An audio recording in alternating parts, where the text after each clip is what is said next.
Hi friends, ಎಲ್ರಿಗೂ ನಮಸ್ಕಾರ. ನಾನು ಈ ದಿನ ತುಂಬಾ ರುಚಿಯಾಗಿರುವಂಥ ಒಂದು ಮಾರ್ನಿಂಗ್ ಬ್ರೇಕ್ಫಾಸ್ಟ್ ರೆಸಿಪಿನ ನಿಮಗೆ ತಿಳಿಸ್ಕೊಡ್ತಾ ಇದ್ದೀನಿ.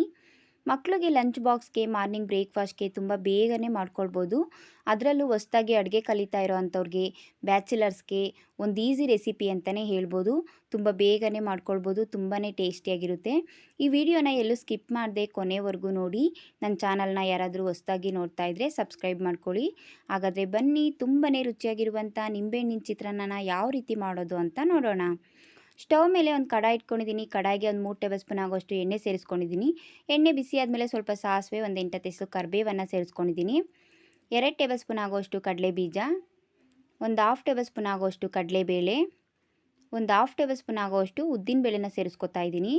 ಈಗ ಎಲ್ಲ ಚೆನ್ನಾಗಿ ಮಿಕ್ಸ್ ಮಾಡಿಕೊಂಡು ಫ್ರೈ ಮಾಡ್ಕೊತಾ ಇದ್ದೀನಿ. ಲೋ ಫ್ಲೇಮಲ್ಲಿ ಇಟ್ಬಿಟ್ಟು ಫ್ರೈ ಮಾಡ್ಕೋಬೇಕು. 1 ನಿಮಿಷ ಫ್ರೈ ಮಾಡಿಕೊಂಡ್ರೆ ಸಾಕು. ಕಡಲೆ ಬೀಜ, ಕಡಲೆಬೇಳೆ, ಉದ್ದಿನಬೇಳೆ ಎಲ್ಲ ಸ್ವಲ್ಪ ಕಲರ್ ಚೇಂಜ್ ಆಗೋವರೆಗೂ ಫ್ರೈ ಮಾಡ್ಕೊಂಡಿದ್ದೀನಿ. ಒಂದು 6 ಹಸಿಮೆಣ್ಸಿನ್ಕಾಯಿನ 1 ಮೆಣಸಿನ್ಕಾಯಿ 2 ಭಾಗ ಆಗೋ ರೀತಿ ಕಟ್ ಮಾಡಿ ಸೇರಿಸ್ಕೊಂಡಿದ್ದೀನಿ. ನೀವು ಖಾರ ನೋಡಿಕೊಂಡು ಸೇರಿಸ್ಕೊಳ್ಳಿ. ಮೀಡಿಯಮ್ ಸೈಜ್ 2 ಈರುಳ್ಳಿನ ಸ್ವಲ್ಪ ಸಣ್ಣದಾಗಿ ಕಟ್ ಮಾಡಿ ಸೇರಿಸ್ಕೊಂಡಿದ್ದೀನಿ. ಈಗೆಲ್ಲ ಒಂದು ಸರಿ ಚೆನ್ನಾಗಿ ಮಿಕ್ಸ್ ಮಾಡಿಕೊಂಡು ಫ್ರೈ ಮಾಡ್ಕೊತಾ ಇದ್ದೀನಿ. ಮೀಡಿಯಮ್ ಫ್ಲೇಮಲ್ಲಿ ಇಟ್ಬಿಟ್ಟು 1 ನಿಮಿಷ ಫ್ರೈ ಮಾಡಿಕೊಂಡ್ರೆ ಸಾಕು. ಈರುಳ್ಳಿ, ಹಸಿಮೆಣ್ಸಿನ್ಕಾಯಿ ಎಲ್ಲ ಸ್ವಲ್ಪ ಸಾಫ್ಟ್ ಆಗಬೇಕು, ಅಲ್ಲಿವರೆಗೂ ಫ್ರೈ ಮಾಡ್ಕೋಬೇಕು. ನೋಡಿ, ಈಗ ಈರುಳ್ಳಿ, ಹಸಿಮೆಣ್ಸಿನ್ಕಾಯಿ ಎಲ್ಲ ತುಂಬ ಚೆನ್ನಾಗಿ ಸಾಫ್ಟ್ ಆಗಿದೆ. ಒಂದು ಅರ್ಧ ಕಪ್ ಆಗೋಷ್ಟು ಹಸಿ ತೆಂಗಿನಕಾಯಿ ತುರಿ, ಒಂದು 1/4 ಟೇಬಲ್ ಸ್ಪೂನ್ ಆಗೋಷ್ಟು ಅರಿಶಿಣ, ಹಾಗೆ ರುಚಿಗೆ ತಕ್ಕಷ್ಟು ಉಪ್ಪು. ಈಗ ಎಲ್ಲನೂ ಸೇರಿಸ್ಬಿಟ್ಟು ಒಂದು ಸರಿ ಚೆನ್ನಾಗಿ ಮಿಕ್ಸ್ ಮಾಡ್ಕೊಳ್ಳೋಣ. ಲೋ ಫ್ಲೇಮಲ್ಲೇ ಇಟ್ಬಿಟ್ಟು ಮಾಡ್ಕೋಬೇಕು, ಇಲ್ಲಾಂದರೆ ಎಲ್ಲ ತಳ ಹಿಡಿದ್ಬಿಡುತ್ತೆ. ನಾವು ತೆಂಗಿನಕಾಯಿ ತುರಿ ಎಲ್ಲ ಸೇರಿಸಿದ್ದೀವಲ್ವ, ಆದಷ್ಟು ಲೋ ಫ್ಲೇಮಲ್ಲೇ ಇಟ್ಬಿಟ್ಟು ಎಲ್ಲ ಒಂದು ಸರಿ ಚೆನ್ನಾಗಿ ಮಿಕ್ಸ್ ಮಾಡ್ಕೊಂಡಿದ್ದೀನಿ. ಈಗ ಗ್ಯಾಸ್ ಸ್ಟವ್ನ ಆಫ್ ಮಾಡಿಬಿಟ್ಟು ಸ್ವಲ್ಪ ಸಣ್ಣದಾಗಿ ಕಟ್ ಮಾಡಿರುವಂಥ ಕೊತ್ತಂಬರಿ ಸೊಪ್ಪನ್ನು ಸೇರಿಸ್ಕೊತಾ ಇದ್ದೀನಿ. ಹಾಗೆ ಮೀಡಿಯಮ್ ಸೈಜ್ ಒಂದು ನಿಂಬೆಹಣ್ಣಿನ ರಸನ ಸೇರಿಸ್ಕೊತಾ ಇದ್ದೀನಿ. ಈಗ ಎಲ್ಲ ಒಂದು ಸರಿ ಚೆನ್ನಾಗಿ ಮಿಕ್ಸ್ ಮಾಡ್ಕೊಳ್ಳೋಣ. ನಾವು ನಿಂಬೆಹಣ್ಣಿನ ರಸ ಸೇರಿಸಿದ್ಮೇಲೆ ಗ್ಯಾಸ್ ಸ್ಟವ್ನ ಆಫ್ ಮಾಡಬೇಕು. ಹಾಗೆ ಬಿಟ್ಟರೆ ನಿಂಬೆಹಣ್ಣಿನ ಚಿತ್ರಾನ್ನ ಚೆನ್ನಾಗಿರೋದಿಲ್ಲ. ಈಗ ಗೊಜ್ಜು ರೆಡಿಯಾಗಿದೆ.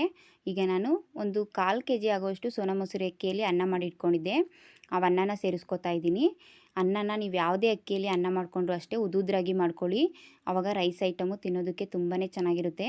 ಈಗೆಲ್ಲ ಒಂದು ಸರಿ ನಾನು ಚೆನ್ನಾಗಿ ಮಿಕ್ಸ್ ಮಾಡ್ಕೊತಾ ಇದ್ದೀನಿ ಗೊಜ್ಜು ಜೊತೆ. ನಿಮ್ಗೇನಾದರೂ ಗೊಜ್ಜು ಜಾಸ್ತಿ ಆಯಿತು ಅನಿಸಿದ್ರೆ ಸ್ವಲ್ಪ ಗೊಜ್ಜನ್ನು ತೆಗೆದಿಟ್ಕೊಂಡು ಸಹ ನಾವು ಅನ್ನದ ಜೊತೆ ಮಿಕ್ಸ್ ಮಾಡ್ಕೋಬೋದು. ನೋಡಿ, ತುಂಬಾ ರುಚಿಯಾಗಿರುವಂಥ ನಿಂಬೆಹಣ್ಣಿನ ಚಿತ್ರಾನ್ನ ಸಿದ್ಧ ಆಗಿದೆ. ನಾನೀಗ ಒಂದು ಪ್ಲೇಟ್ಗೆ ಸರ್ವ್ ಮಾಡ್ಕೊತಾ ಇದ್ದೀನಿ. ಮಕ್ಕಳಿಗೆ ಲಂಚ್ ಬಾಕ್ಸ್ಗೆ, ಮಾರ್ನಿಂಗ್ ಬ್ರೇಕ್ಫಾಸ್ಟ್ಗೆ ತುಂಬ ಬೇಗನೆ ಮಾಡ್ಕೊಳ್ಬೋದು. ಅದರಲ್ಲೂ ಹೊಸ್ದಾಗಿ ಅಡುಗೆ ಕಲಿತಾ ಇರೋ ಅಂಥವ್ರಿಗೆ, ಬ್ಯಾಚುಲರ್ಸ್ಗಂತೂ ಒಂದು ಈಸಿ ರೆಸಿಪಿ ಅಂತಲೇ ಹೇಳ್ಬೋದು. ಮನೇಲಿ ನಮಗೆ ಟೈಮ್ ಇಲ್ಲ ಅನ್ನೋ ಅಂಥ ಸಮಯದಲ್ಲಿ ತುಂಬ ಬೇಗನೆ ಮಾಡ್ಕೊಳ್ಬೋದು. ಖಂಡಿತವಾಗ್ಲೂ ಈ ವಿಡಿಯೋ ಇಷ್ಟ ಆಗಿದೆ ಅಂತ ತಿಳ್ಕೊತೀನಿ. ಈ ವಿಡಿಯೋ ಇಷ್ಟ ಆದರೆ ನಿಮ್ಮ ಫ್ರೆಂಡ್ಸು, ನಿಮ್ಮ ಫ್ಯಾಮಿಲಿಗೆ ಶೇರ್ ಮಾಡೋದ್ರ ಮೂಲಕ ನನಗೆ ಸಪೋರ್ಟ್ ಮಾಡಿ. ಇನ್ನಷ್ಟು ಈಸಿ ಆ್ಯಂಡ್ ಟೇಸ್ಟಿ ರೆಸಿಪೀಸ್ಗಾಗಿ ನನ್ನ ಚಾನಲ್ನ ಸಬ್ಸ್ಕ್ರೈಬ್ ಮಾಡ್ಕೊಳ್ಳಿ. ನನ್ನ ಚಾನಲ್ನ ಸಬ್ಸ್ಕ್ರೈಬ್ ಮಾಡಿಕೊಂಡು ನನ್ನ ವಿಡಿಯೋ ನೋಡಿ ನನಗೆ ಸಪೋರ್ಟ್ ಮಾಡ್ತಾ ಇರೋ ಅಂಥ ಪ್ರತಿಯೊಬ್ಬರಿಗೂ ಥ್ಯಾಂಕ್ ಯು.